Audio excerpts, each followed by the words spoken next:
This is CBA News. Hello, I'm Harry Martins and welcome to a CBA News special. As we all know, it is the centenary of World War I next year. To mark the occasion, we are making a series of specials on different aspects of the war. And tonight's special is on trench warfare. To talk about the construction of the trenches, we now go over to Mark Edwards. Thank you, Harry. Now, when understanding trench warfare, you have to pay careful attention to how the trenches were actually built. And to do that, I'm here with trench building expert Daniel von Beckenbauer. Hello, Daniel. Hello, yeah. Right, I'm going to be asking you a couple of questions, okay? Yeah. Now, you told me earlier that there are three main types of trenches. Yeah. Can you explain the first type? Well, the first type is the entrenching. Entrenching? Yeah. Okay, now, can you explain to us what entrenching is? Well, entrenching is when you have loads of men and they dig down into the trench to create the hole. Not like digging up, they dig down. I don't know why I'm saying down or up, but you know what I mean. So, entrenching is where you dig down into the trench, Yeah. not up. Okay, what is the second type of trench? Well, the second type is sapping, yeah? Sapping? Yeah. Very interesting. So, how does sapping work? Well, I can tell you that sapping is when you dig at the face end of the trench, so you expand it wideways, widthways. But the problem is you can only have two people at a time digging at it. I see. Yeah. Right. So basically, what's the can you just explain to us what the face of the trench is? Because most people at home will be picturing a face. Really? Yes. The face of the trench. What is the face? The face of the Is that trench. the edges this way? Yes, now I know what you mean. The face of the trench is, for example, if you've got the trench, this is the trench, and you're Right. facing this way towards the enemy, towards the Okay. camera this way. The end of the trench, or the face of the trench, is here, where it would go widthways and it would go across country. Yeah? That is good. Very good. Yeah. Now, okay, you've been very helpful so far. We need to ask you about the third type of trench building. The third. Well, the third is exactly like zapping, except it's called tunneling. So Tunneling. you would dig under where you want the actual floor of the trench to be, and then you wait for the trench to be occupied, and then you would let the top bit fall, and then you would have your trench. It's very hard Okay, to no, explain. I know what you're saying.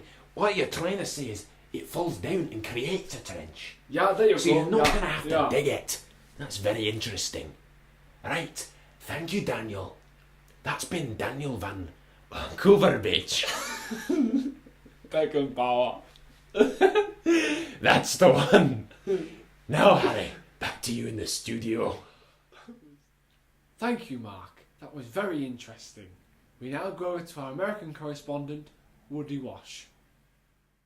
Well, thank you, Harry. We're now with Steve Worthy, and he's going to explain and hopefully answer my question. Steve, so what sort of depths were these chaps actually building that funny trench-like system? Well, the English trenches were usually dug to a depth of between about 6 feet, maybe a little bit more than 6, maybe about 8 feet. Between 6 and 8 kind of area and to 16 feet. Well, yeah, that's interesting, Steve. Yeah, the German trenches were usually at a minimum of about 12 feet. 12? Jeez. Yes, it's quite shocking, really. So, just a question about this front line business. This is rather shocking me, but was there anything more to the front line trench? Was there anything else behind it, or was it just... yeah, there was quite a few trenches behind it. Okay. There was a communication trench, which was for communications, and then there was also a support trench and a third reserve trench, and that's not usually what people suspect. The other thing I just wanted to mention was something called the fire step. Yes, it is rather amusing, I admit. The fire step is where men would actually fire from, because obviously the trenches were quite deep, so they had to be able to get up to fire, so they would clamber onto this fire step.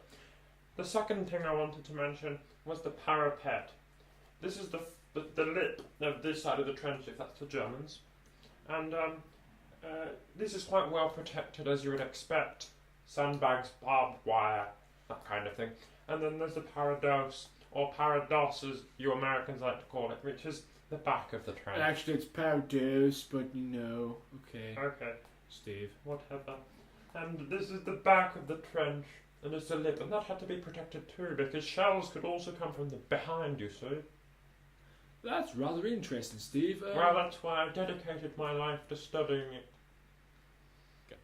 Thank you, Woody. There was some very interesting facts there.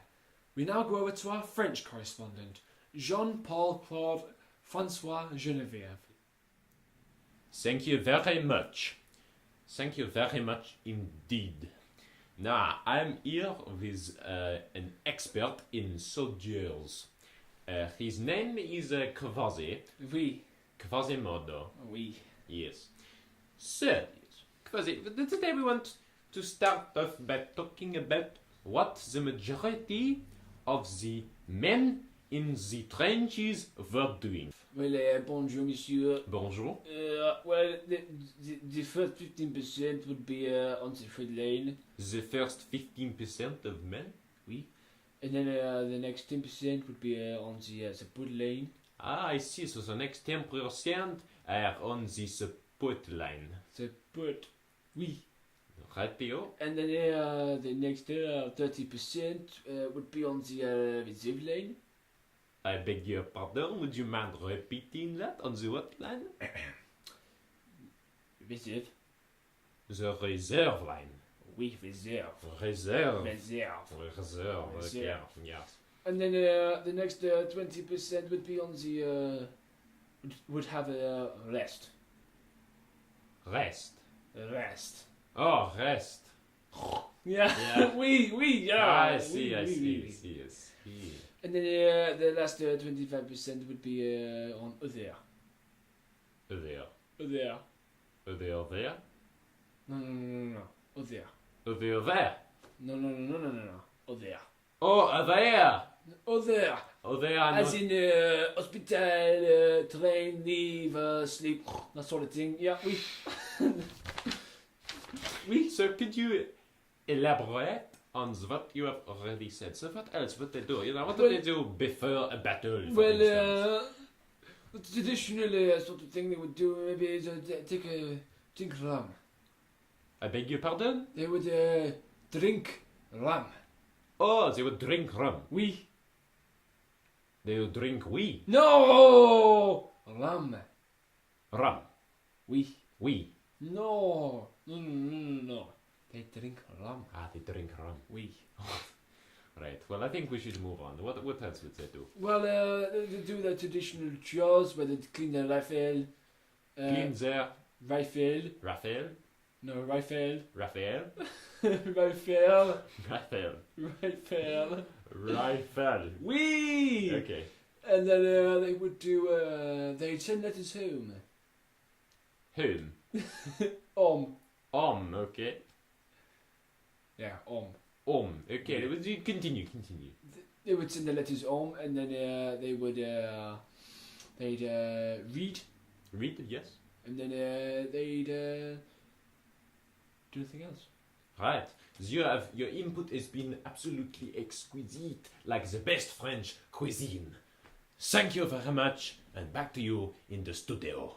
Oui. Thank you, Jean. Now to conclude from tonight's special, we have a reading of a poem from Matthew Bassey.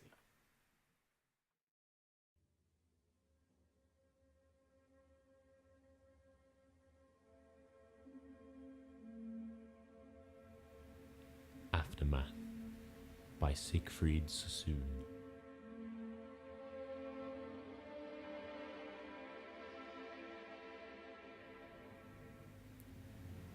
Have you forgotten yet? For the world's events have rumbled on since those gagged days.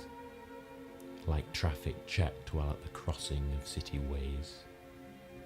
And the haunted gap in your mind is filled with thoughts that flow like clouds in the lit heaven of life, and you're a man reprieved to go, taking your peaceful share of time with joy to spare. But the past is just the same, and war's a bloody game. Have you forgotten yet? Look down and swear by the slain of the war that you'll never forget. Do you remember the dark months you held the sector at Mehmet's? The nights you watched and wired and dug and piled sandbags on parapets? Do you remember the rats and the stench of corpses rotting in the front of the front line trench? And dawn coming dirty white and chill with a hopeless rain? Do you ever stop and ask, is it all going to happen again? Do you remember that hour of din before the attack, and the anger and the blind compassion that seized and shocked you then as you peered at the doomed and haggard faces of your men? Do you remember the stretcher cases lurching back with dying eyes and lolling heads? Those ashen grey masks of the lads who were once keen and kind and gay? Have you forgotten yet? Look up and swear by the green of spring that you'll never forget.